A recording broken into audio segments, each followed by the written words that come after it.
Allahumma salli wa sallim ala sayyidina Muhammadin miftahi babi rahmatillah adada ma fi ilmillah salatan wa salaman daimaini bidawami mulkillah wa ala alihi wa sahbihi. Assalamualaikum warahmatullahi wabarakatuh. Allahumma salli ala sayyidina Muhammadin salatan taftahu biha lana futuhal arifin wa tufaqihuna biha fid din wa ala alihi wa sahbihi. Amma ba'd. Sahabatku dimanapun antum berada, yang lagi berjalan ke kantor atau yang sudah berada di kantor, yang lagi nyopir, yang lagi ada di rumah, yang lagi masak, yang lagi ngepel, yang lagi nyapu, yang lagi aktivitas dan menyaksikan tayangan ini, selamat bergabung dengan tayangan surat sahabat HNA di channel Habib Novel Al Idrus pada pagi hari ini. Insya Allah menjadi berkah untuk semuanya, khususnya untuk saya dan untuk antum. Nah, bagi yang belum ngopi, tafadhol, silakan diminum kopinya. Bagi yang berpuasa, tolong sertakan kami dalam doa-doamu. Mudah-mudahan berkat puasa-puasa antum, kami-kami yang tidak berpuasa ini tidak kehilangan barokahnya. Amin. Bismillahirrahmanirrahim. Alhamdulillah. Alhamdulillah. Ikhwani rahimakumullah. Surat sahabat HNA. Banyak WA yang masuk ya, yang tentunya saya tidak bisa membukanya semua. Kemudian saya juga tidak bisa menjawab semuanya, tapi ada beberapa pertanyaan yang menarik. Ya, ada beberapa pertanyaan yang menarik yang akan saya jawab. Beberapa pertanyaan menarik menjawab ini insya Allah jadi jalan keselamatan untuk yang bertanya dan untuk yang menjawab. Ini tadi tentang kehidupan ya, kehidupan sehari-hari. Bismillah. Kemana tadi ini?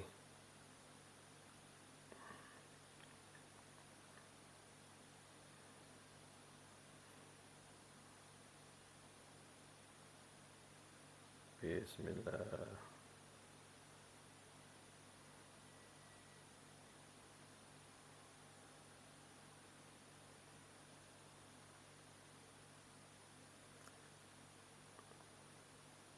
Nah, untuk kawan-kawan yang sudah bergabung di program santri virtual berlangganan channel YouTube Habib Novel itu, selamat bergabung. Bagi yang belum bergabung, silahkan klik tombol gabung. Insya Allah berkah untuk semuanya.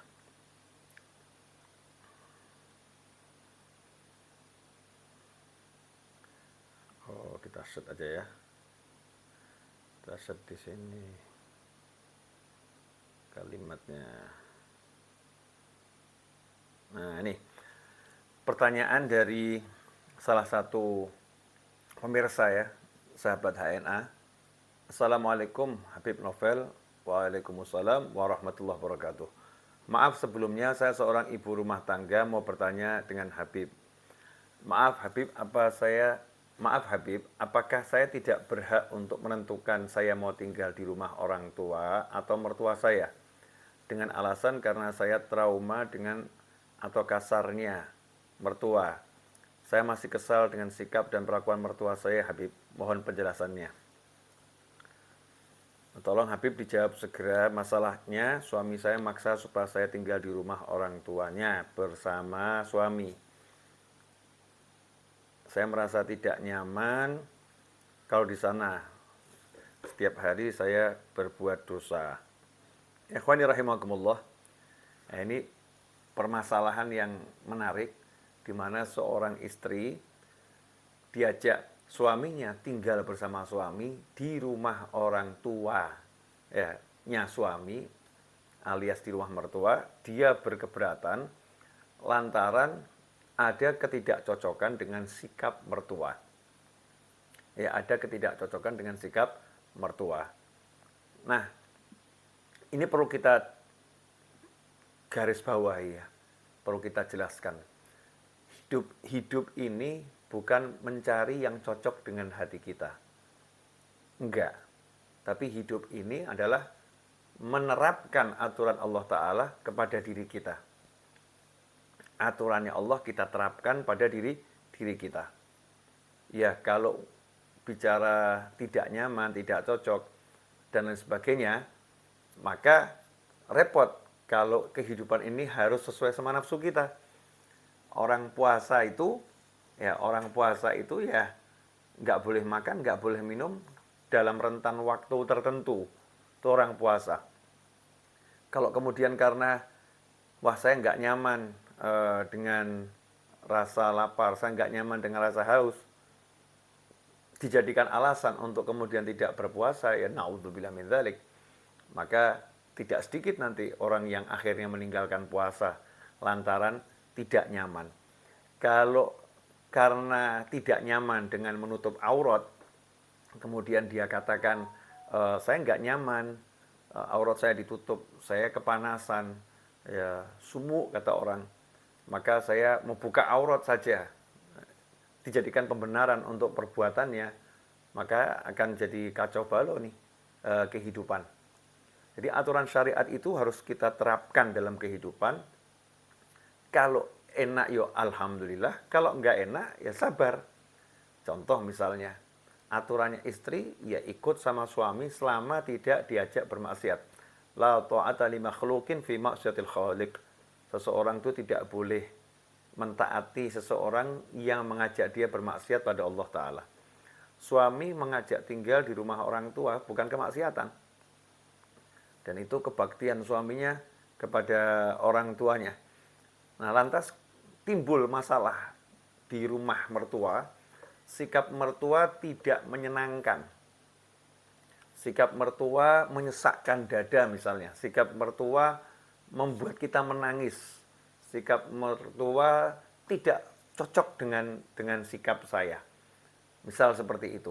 Apa yang harus kita lakukan? Yang kita lakukan adalah bukan kemudian lari meninggalkan suami atau menyebabkan suami jadi bertengkar dengan orang tuanya, naudzubillah min dzalik, atau kita cekcok dengan suami lantaran keinginan kita untuk tinggal di luar tidak dipenuhi.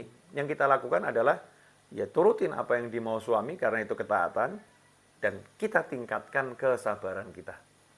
Belajar untuk terus sabar. Ya, belajar untuk terus menjadi yang lebih baik. Karena dalam kesabaran itu ada pertolongan Allah Ta'ala. Innallaha ma'as sabirin. Sesungguhnya Allah bersama orang yang sabar. Dia kalau sabar akan ditolong oleh Allah Subhanahu wa Ta'ala. Jadi jangan alasannya karena nggak nyaman dengan perlakuan mertua, sekasar-kasarnya akan kasar mungkin verbal ya, ucapan mertua yang kasar. Ya solusinya sabar. Kalau itu baik, ya jadikan itu nasihat yang baik. Kalau itu memang nggak baik, kita nggak seperti yang dituduhkan oleh mertua tadi, maka ya cukup ignore ya, abaikan saja. Jangan dimasukkan ke dalam hati. Jangan dimasukkan ke dalam hati. Memang kadang nafsu kita ini masih besar. Jadi ketika ada sesuatu yang berlawanan dengan nafsu, jadinya begini. Tapi kalau nafsu kita ini sudah tunduk, ego kita ini sudah bisa kita turunkan, bahkan kita kuasai ego. Ketika ada yang menyerang kita, maka nggak jadi masalah. Karena kita juga nggak pengen dipuja-puja, nggak pengen disanjung-sanjung. Yang penting kita taat sama Allah Subhanahu wa Ta'ala. Jadi kepada ibu yang bertanya tadi, saran saya adalah, ya yuk sabar. Nah, ada satu kisah nih. Di masa lampau di negeri antah berantah, ada seorang menantu ya, seorang menantu yang sangat benci pada mertuanya, sampai akhirnya berharap mertuanya itu segera wafat gitu ya. Akhirnya dia pergi ke toko obat, minta obat yang bisa menyebabkan orang yang minum tadi secara perlahan-lahan meninggal dunia, alias mau diracun gitu. Nah, yang jual obat nih orang baik. Akhirnya dikasih sesuatu, syaratnya agar diminumkan tiap hari selama 40 hari. Dan harus disajikan dengan baik. Kata yang ngasih obat tadi atau alias racun tadi, ya kalau kamu tidak sajikan dengan baik, nanti kalau mertuamu itu wafat, kamu akan tertuduh, ya kamu yang membunuh. Maka diterima oleh sang menantu nih. Akalnya menerima, betul juga ya. Jadi saya harus bersandiwara sebaik mungkin, katanya begitu. Akhirnya tiap hari dia suguhkan kepada mertuanya itu minuman dengan lemah lembut, dengan senyum, yang sudah dicampurin bubuk tadi. Berangsur-angsur tiap hari mertuanya semakin sehat, dan sikap mertuanya semakin baik kepadanya. Ia pun jadi semakin senang pada mertuanya. Kenapa? Karena setelah dilayani oleh menantunya, dengan senyum menantunya tadi, maka mertuanya pun berubah, merasa senang. Setelah jalan sekian puluh hari, maka menantunya jadi khawatir, tidak mau kehilangan mertuanya, cinta sama mertuanya. Dia datang ke tukang yang jual racun tadi ya, dan mengatakan, tolong saya minta penawar racunnya. Kenapa? Mertua saya udah jadi baik, saya cinta sama mertua saya nggak mau kehilangan mertua saya. Maka tersenyumlah yang beri racun tadi dan mengatakan, sungguhnya saya tidak ngasih kamu racun. Ya, saya juga tidak mau terlibat dalam pembunuhan, naudzubillah min dzalik. Tapi saya kasih mertuamu tadi itu vitamin. Ya, sehingga kalau kamu minumkan tiap hari akan semakin sehat. Yang kedua, saya suruh kamu bersikap yang baik. Sebetulnya masalahnya adalah engkau tidak menunjukkan sikap yang baik kepada mertuamu, menempatkan mertuamu sebagai musuh, ya sebagai musuh, sehingga terjadi permusuhan. Setelah engkau tunjukkan sikap yang baik, maka ya luluhlah hati mertuamu. Alhamdulillah, sekarang nikmati kebersamaan bersama mertua. Nah, ikhwani rahimakumullah, memang betul seorang istri itu ya bukan anaknya mertua. Maksudnya bukan dilahirkan oleh mertua. Walaupun statusnya sebagai anak mantu, anak ya, punya kewajiban yang sama kepada mertua dan kepada orang tua. Tetapi cintanya nggak sama dengan cinta pada orang tua kandungnya, wajar. Karena ya baru bertemu. Maka belajarlah untuk menjadi anak. Ya belajarlah menjadi anak, mendekatlah kepada mertua, dan selaku mertua juga begitu. Belajarlah menjadi ibu untuk menantumu. Jangan anggap menantumu itu sudah jadi anak langsung gitu ya. Karena kamu tidak mengandung 9 bulan, tidak membesarkannya, anakmu yang membawanya. Maka perlakukanlah menantu perempuanmu itu dengan lemah lembut, agar ia benar-benar akhirnya menjadi anakmu. Ikhwani rahimakumullah, mudah-mudahan jawaban tadi bisa menyemangati yang bertanya agar ya mendukung langkah suaminya tinggal bersama orang tua. Karena itu penuh barokah. Hanya saja memang setannya banyak, ya setannya besar-besar. Dibutuhkan kesabaran yang tinggi dan banyak berdoa dan ibadah agar tidak terbujuk rayu oleh godaan syaitan yang terkutuk. Ikhwani rahimakumullah. Selanjutnya saya akan bacakan pertanyaan yang lain. Bagi yang belum bergabung ya, sebagai santri virtual di channel YouTube Habib Novel, silahkan klik tombol gabung berlangganan 1 bulan Rp99.900, belum termasuk PPN. Insyaallah berkah dan manfaat. Amin.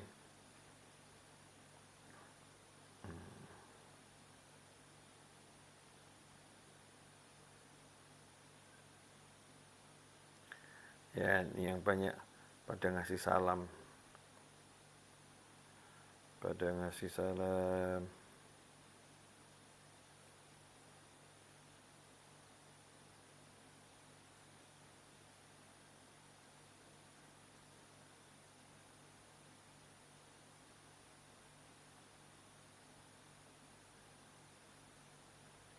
Ya. Naam.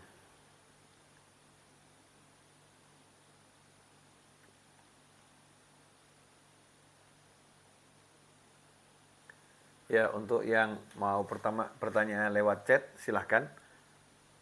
Ya, saya lagi memilihkan dari sekian banyak WA yang masuk ini, mana yang kira-kira lebih layak untuk dibaca. Ini menarik.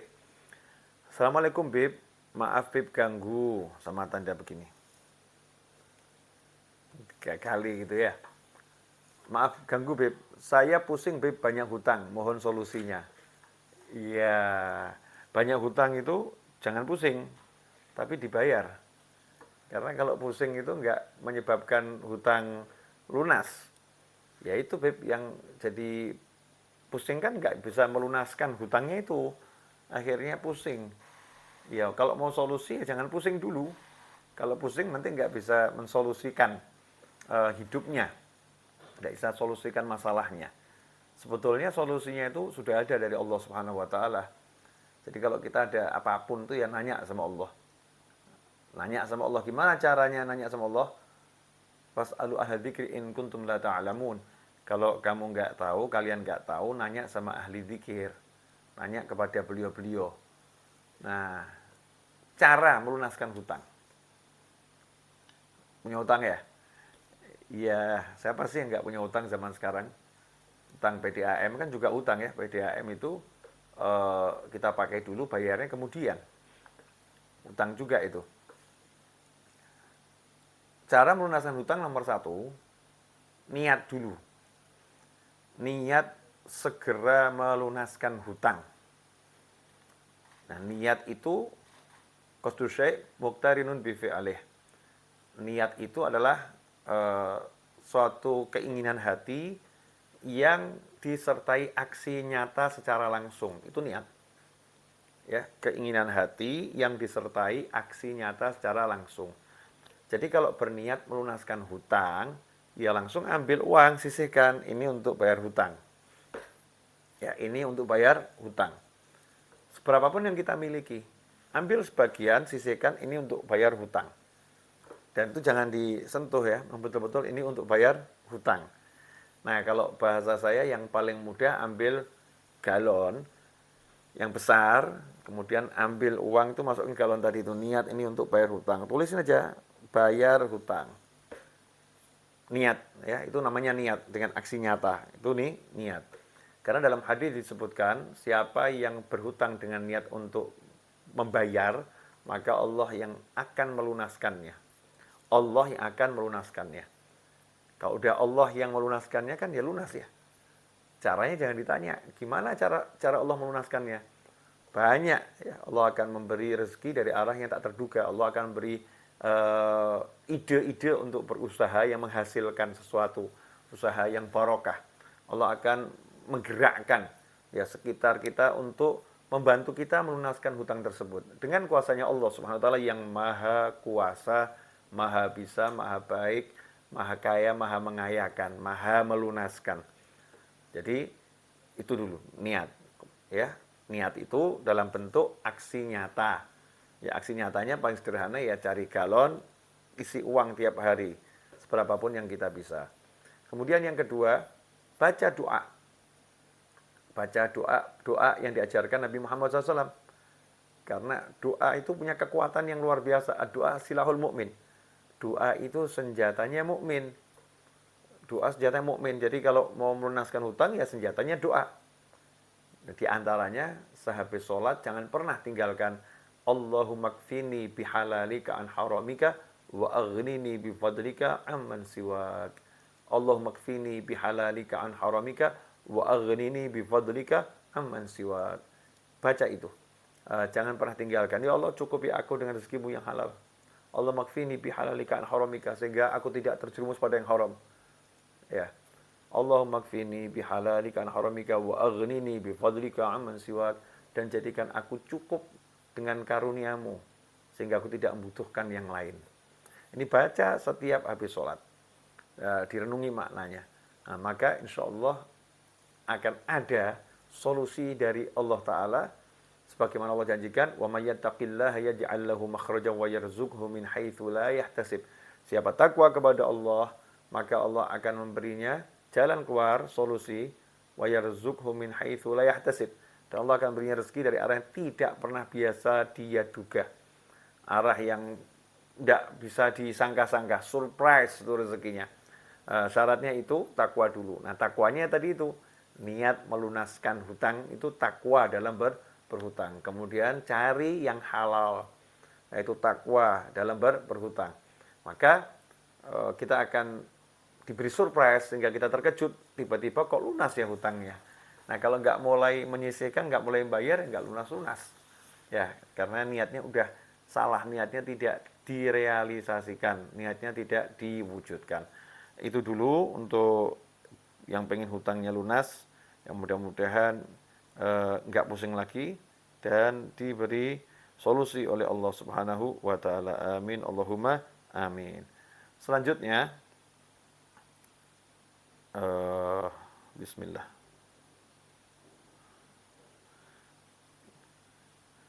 Kita mencoba untuk membaca satu persatu.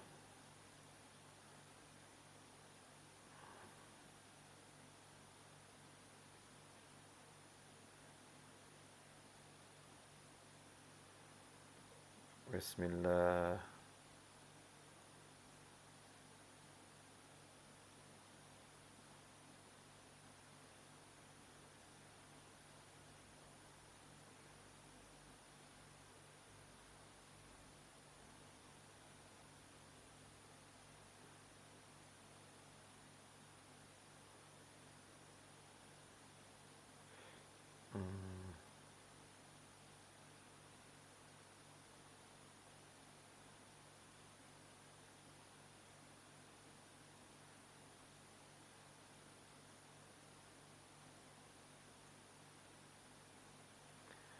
Ya, untuk semua yang udah membantu saya dalam bentuk apapun ya. Ini banyak yang konfirmasi transfer. Jazakumullah khairan. Terima kasih banyak. Mohon maaf saya belum bisa menjawab satu persatu. Insya Allah tayangan ini mewakili untuk semuanya yang belum terjawabkan. Untuk semua sumbangsih antum semua. Semoga Allah membalasnya dengan balasan yang berlipat-lipat dunia hingga akhirat. Amin Allahumma amin. Dengan balasan kebaikan. Ya, ini masih masalah hutang yang banyak orang nanya ini.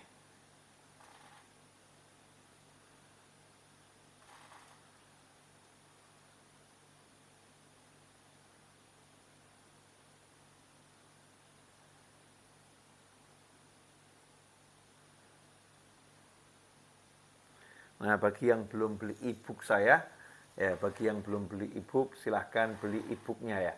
Di Google Play Store ketik saja Manusia Langit. Saya baru terbitkan satu e-book berjudul Manusia Langit.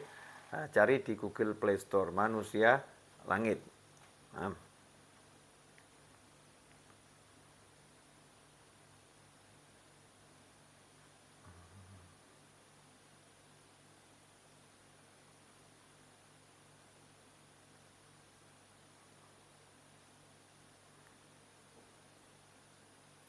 ini banyak yang WA hanya salam gitu ya. Terus mengucapkan salam. Waalaikumsalam warahmatullahi wabarakatuh.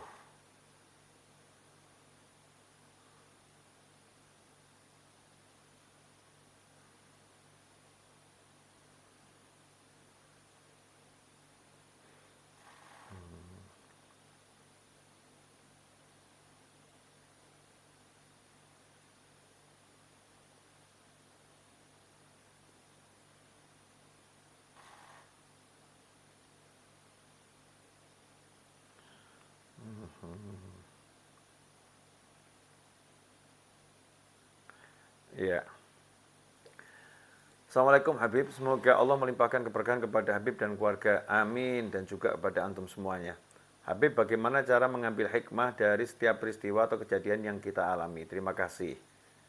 Yang dari Sumatera Selatan ini nanya, bagaimana cara mengambil hikmah dari setiap peristiwa atau kejadian yang kita alami? Cara mengambil hikmah dari setiap peristiwa atau kejadian yang kita alami. Caranya mudah. Cara untuk mengambil hikmah itu, konsep yang paling mendasar adalah husnudzon, prasangka baik. Ya, prasangka baik. Prasangka baik ini modal untuk mengambil hikmah dari setiap perkara. Tentunya ini yang dimaksud kebanyakan perkara-perkara yang tidak menyenangkan mungkin ya. Misalnya lagi jalan ban mobil kempes, tadinya punya uang di suatu tempat ternyata uangnya hilang. Punya teman baik, tiba-tiba temannya berubah jadi orang yang musuhinya, hal-hal yang nggak enak tadi. Gimana cara agar bisa memetik hikmah? Caranya adalah husnudzon, prasangka baik kepada Allah Subhanahu wa taala atas semua peristiwa yang kita alami. Prasangka baik. Ya contoh misalnya, ketika naik motor kok bannya kempes.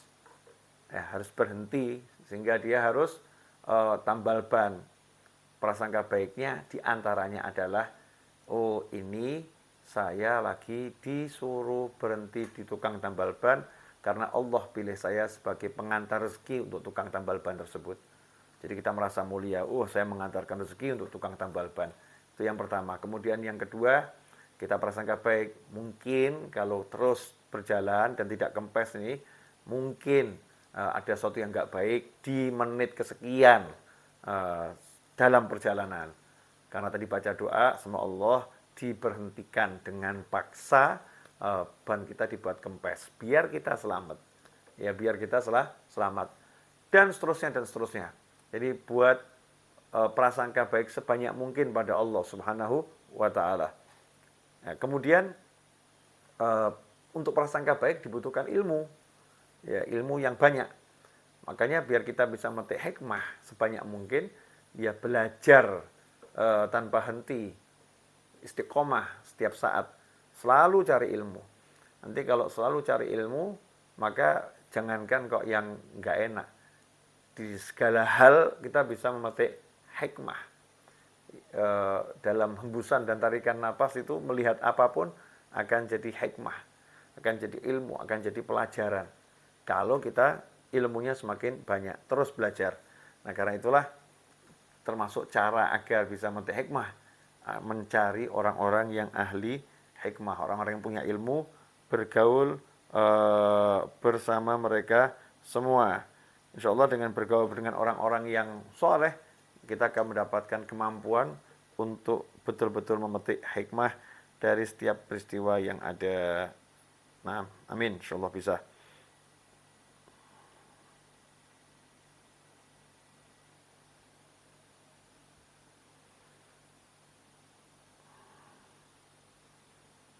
Ya, sambil lihat-lihat WA yang masuk.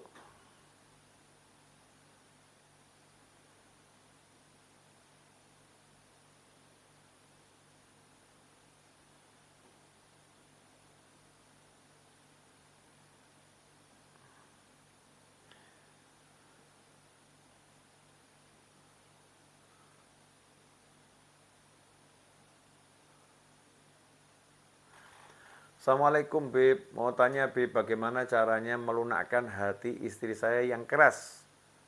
Ya, cara melunakkan hati istri yang keras, jangan dipukul. Jadi kalau hatinya istri keras jangan dipukul. Hatinya jangan dipukulin terus.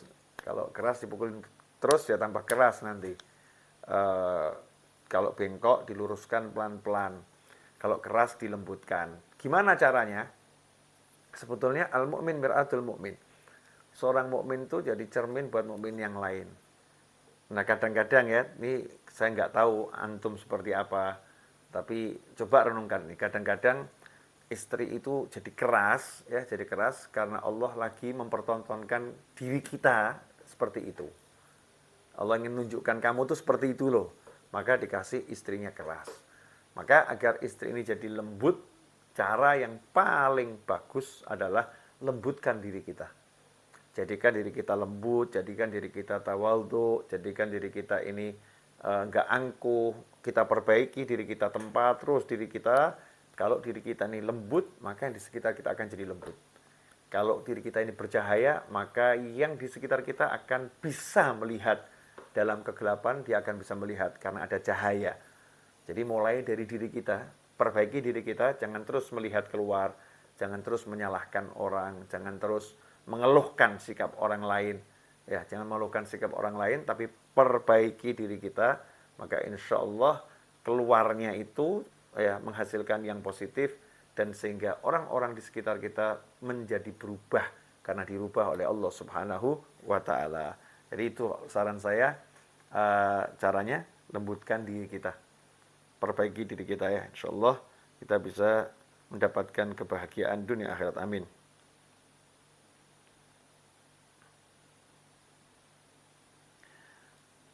Assalamualaikum Bib, saya santri virtual dari suatu pulau. Suami saya lagi tersesat Bib. Apakah amalannya agar suami saya kembali ke jalan yang lurus? Terima kasih. Wah ini ya kalimat suaminya lagi tersesat ini nggak jelas. Ya, tapi secara umum kepada siapapun dari keluarga kita, sahabat kita, kalau ada yang lagi lupa, ada yang lagi lalai, ada yang lagi salah jalan, ya, tugasnya adalah kita ingatkan, ya mengingatkan itu tentunya dengan cara yang baik dan benar. Kalau istri mengingatkan suami biasanya nggak tambah ingat ya, kadang-kadang suami justru tambah marah. Maka cari orang yang bisa membantu menasehatin suami, yang didengar oleh suami, yang buat suami tidak marah, nggak muncul egonya, nggak tersinggung. Insya Allah kan ada temannya, sahabatnya, pamannya, dan lain sebagainya. Kemudian yang kedua, perbaiki diri kita. Mungkin suami ini jadi ujian buat kita karena diri kita nggak benar sama Allah Ta'ala. Mulailah dari ibu yang bertanya tadi, cek ibu tutup aurat nggak, ya pakai jilbab nggak, ya berhijab nggak, sholat ibu bagaimana, cek ya pribadinya. Ibu sama orang tua gimana, sama mertua seperti apa. Cek diri kita, buat daftar, oh saya masih jeleknya ini, jeleknya ini, jeleknya ini, jeleknya ini, jeleknya ini, jeleknya ini. Perbaiki semua itu, terus minta sama Allah Ta'ala agar di sekitar kita juga diperbaiki. Nah, insya Allah nanti akan jadi solusi. Jadi saya mengajak saya, antum semua belajar terus melihat ke dalam ya. Jangan suka nunjuk-nunjuk. Ya, tapi begini aja. Ya, jangan begini, tapi begini. Nah, nanti insya Allah kalau kita rajin begini, yang di situ tuh ya akan jadi begini. Insya Allah seperti itu. Jazakumullah khairan. Alhamdulillah sudah 32 menit kita bercakap-cakap bersama. Insya Allah berkah manfaat. Ikhwani rahimakumullah. Kemudian untuk sekali lagi yang belum beli e-book, ya yang belum beli e-book Manusia Langit, ya yang belum beli e-book Manusia Langit, silahkan kalau berminat beli di Google Play Store, ketik saja Manusia Langit, ya Manusia Langit di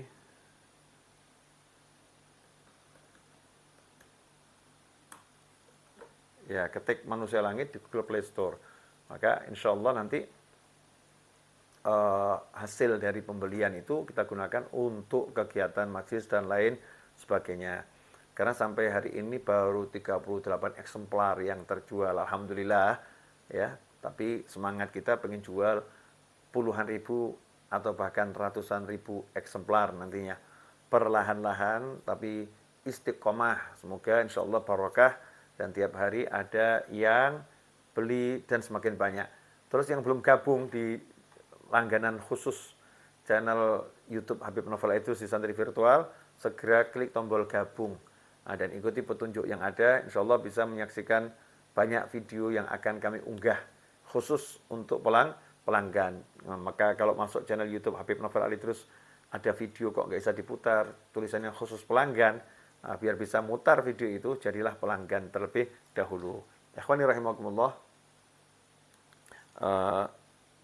Satu lagi, kita akan bacakan pertanyaan dari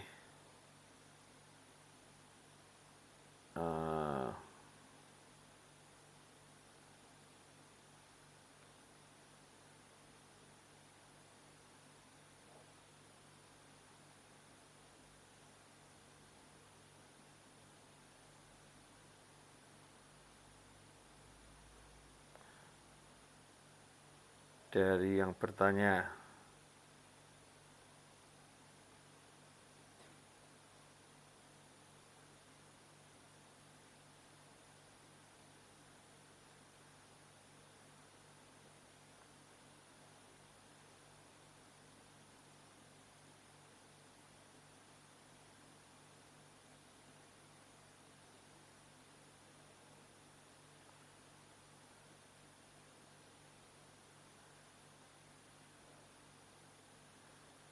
Ya, ini masih sama.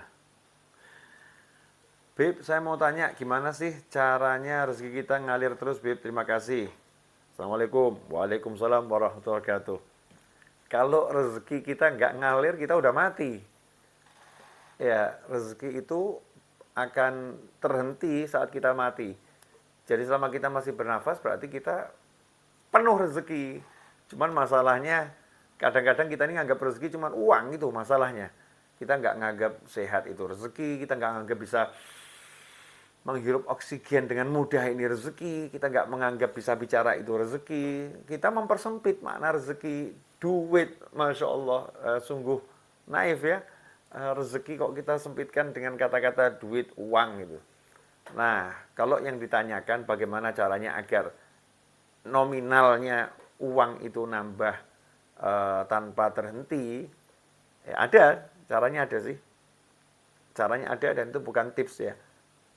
Itu memang petunjuk dari Nabi Muhammad SAW. Dalam sebuah hadis Rasul menyatakan SAW, Allah tidak akan menghentikan rezeki dari seorang hamba selama hamba itu mau mendoakan orang tuanya. Jadi yang pengen rezekinya nggak putus-putus dalam arti materi, duit nggak putus-putus itu ya, ngalir terus, maka jangan putus mendoakan orang tua, jangan putus berbuat baik pada orang tua, dan putuskan keburukan kita kepada orang tua. Jangan berbuat buruk pada orang tua. Terus baikin orang tua kita, maka Allah akan perbaikin hidup kita. Allah akan jadikan hidup kita menyenangkan, rezeki mengalir terus. Ya senangkan orang tua, simple toh. Bahagiakan orang tua. Dalam kesendirian angkat tangan, doakan orang tua kita nggak tahu kita doakan. Ini akan menjadi sesuatu yang luar biasa untuk kebahagiaan kita dunia akhirah. Jazakumullah khairan. Mohon maaf atas segala kekurangan. Insya Allah kita bertemu kembali di waktu akan datang dalam keadaan yang jauh lebih baik. Terima kasih telah bergabung di channel Habib Novel Aidrus dalam tayangan Surat Sahabat HNA. Mudah-mudahan berkah dan manfaat. Wabillahi taufiq wal hidayah. Wassallallahu ala Muhammadin wa alihi wasallam. Walhamdulillahirabbil alamin wa afu minkum. Wassalamualaikum warahmatullahi wabarakatuh.